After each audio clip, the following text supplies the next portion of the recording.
Welcome back to my channel. Welcome to my website, wherever you're at. Today I'm talking to you about the fact that you should actually fight with your friends. Now, very obviously, I'm not saying that you should walk up and clock her. I'm not saying, snatch her by her hair and drag her around. Violence should be reserved for self-defense. But I'm saying that you should not be so afraid of confrontation or conflict that you let things simmer that are actually destroying the relationship. So I'm going to talk to you about what conflict is and how it functions in relationships, why people end up avoiding conflict at all costs, and some of the benefits of just doing the damn thing and spitting out whatever is bothering you. So conflict arises when there's some kind of tension in a relationship. It could be a difference in values or beliefs, one person violating another person's boundaries, things like that. And here's the crazy thing: the conflict and repair cycle in a relationship actually drives intimacy. That's actually a fact that can become detrimental in a toxic relationship. You don't want it to be constant conflict. You don't want to be on that cycle all the time, but naturally arising conflicts and then going through the work of hashing it out and repairing it is, believe it or not, just about crucial for really close, intimate relationships. If you've had a relationship where there was absolutely zero conflict, maybe you're one in a million. I don't want to discredit anybody's lived experience, but maybe you're also keeping yourself from getting close enough to people to experience conflict. Or maybe you have repressed your own feelings so strongly because there is some part of you that wants to avoid conflict so badly. So why do people work so hard to avoid conflict?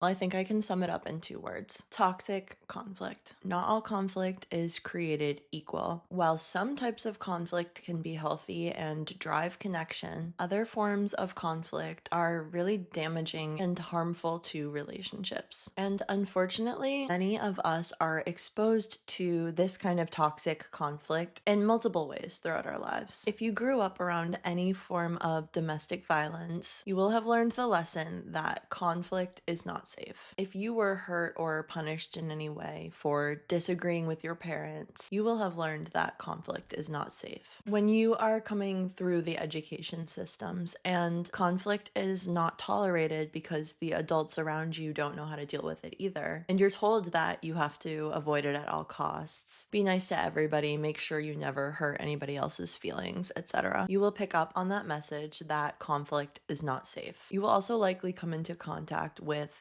those of us from high conflict homes who, instead of learning to avoid conflict at all costs, had their nervous systems and behavioral patterns programmed in a way that makes that kind of high conflict the place of equilibrium. Our bodies are very good at finding and reaching equilibrium in a variety of ways. And so if while you were growing up that feeling of equilibrium was skewed so that it felt like toxicity was what your body thinks is normal, it's very easy to go on repeating those patterns and getting in your own way. So I'm going to bring in my own experience with my relationship with conflict because I think it helps to illustrate what I'm talking about. I had some blend of those factors I was talking about earlier. I had a lot of relational trauma, so that's like person to person trauma. And so if you had that kind of trauma, you should know that it can definitely have a huge effect on relationships because it impacts how comfortable you are at baseline, just like with other people. So while other people could be starting from 0 and go 0 to 60, it's like you're at 55 because you're just so stressed and anxious and your body is on edge already. This used to be a lot worse and a lot more of a problem for me. I've done a lot of healing and trauma therapy. Obviously, it's kind of like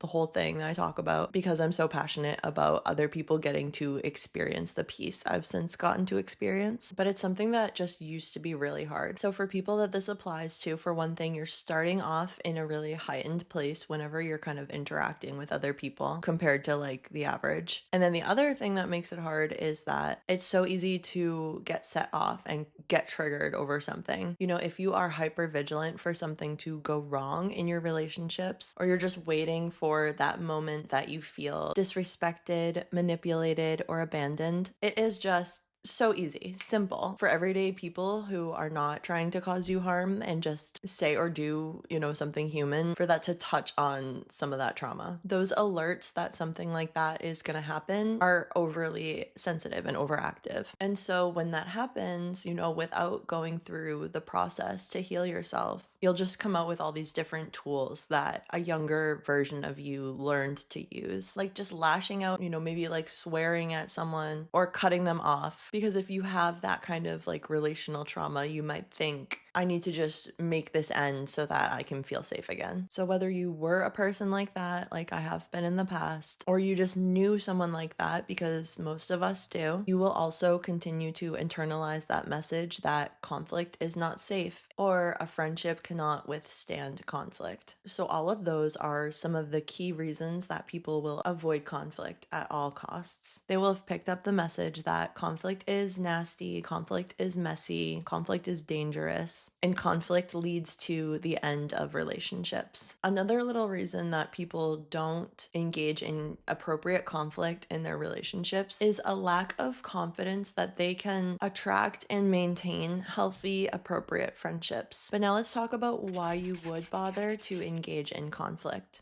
If there's so much risk, if there's so much that can go wrong, why bother trying to do that? I think a good place to start is to talk about what happens if you don't engage in conflict. And I think that conversation would benefit from a little bit of background info about aggressive, passive, and assertive communication. This is like the Goldilocks of communication styles. Okay, you have aggressive, where somebody is barreling in with what they want and their needs. They're not taking the other person's needs into consideration at all. This usually looks like yelling, controlling, trying to force your own will, that kind of a thing. And just kind of paying no mind to whose toes you're gonna step on or whose feelings you're going to hurt. Then there's passive communication, which is just about the opposite. You're constantly deferring to the other person. You're doing whatever they want. You're looking at their needs, trying to keep the peace. This is like constantly saying, no, I'm fine. No, that didn't bother me, when it really did. And the funny thing about passive communication is that it almost never works 100% of the time long term. So what you get is this cycle of being really passive, pushing yourself to your own limit, and then an explosion into aggressive. And the alternative to those styles of communication is assertive communication, where you are taking both your needs and the other person's needs into consideration. You're trying to say things in a respectful way, but you're also not going to swallow how you feel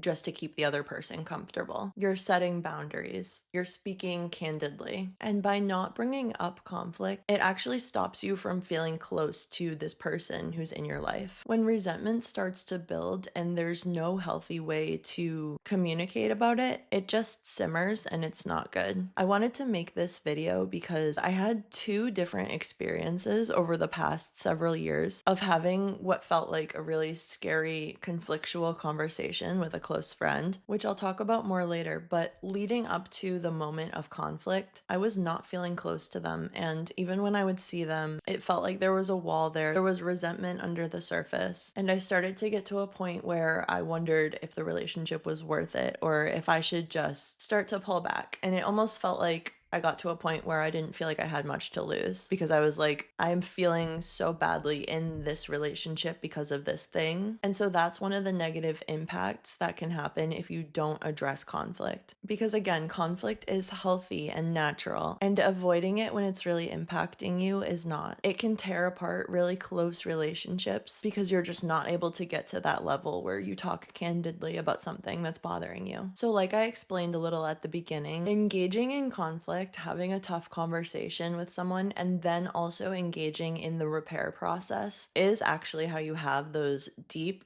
intimate, close relationships that most of us want out of our friendships. It's the way to resolve things and then let them go. And it builds up confidence in this friendship to know that, wow, we faced this hard thing together and we also got through it together. It's the way that we express that we want the relationship to go moving forward. There is a degree to which we teach people how to treat us. And along that same vein, it's a way to honor yourself and not abandon yourself in order to make other people comfortable. With both of those conflicts I mentioned that I had with some of my really close friends, I was really struck by the way that the relationship got stronger and deeper after we had the conflict. It's another another one of those cases where I knew the research, I knew that this was social science, but the idea of having a hard conversation felt so dangerous and threatening to the relationship. But pushing myself to have those conversations anyway and actually trying it for myself, I was like, wow, they're actually right about that. So let's also talk about how to engage in conflict with a friend in a healthy and appropriate way. You want it to be productive and connecting. And so starting out with a framework, usually one that you say out loud, about how the reason that you're about to bring up a tough conversation is because you care about the relationship. I think it keeps that top of mind, and that's really helpful to carry you through whatever comes next. So you can say something like, I have this thing that I've really been wanting to talk to you about. I'm really stressed out bringing it up, but I value this relationship so much that it's important to me to talk about it. And I wouldn't be putting either of us through this if I didn't value the relationship. And then just like any conflict, just like any couples therapist will tell you, you want to try to lead with I statements and lead with vulnerability instead of accusation. So you want to stay in the space of, I felt hurt, I felt anxious, I was feeling really worried about this. And you want to invite them to share how they're feeling. You want to hear your friend out, hear their side of this experience and how they've been perceiving whatever the situation is. Then the two of you can talk about how you want to show up in the relationship moving forward. If things are starting to escalate for any reason, you want to take a break. You can just say something like, listen, I wanted to have this conversation because I care about our relationship, so why don't we take a break before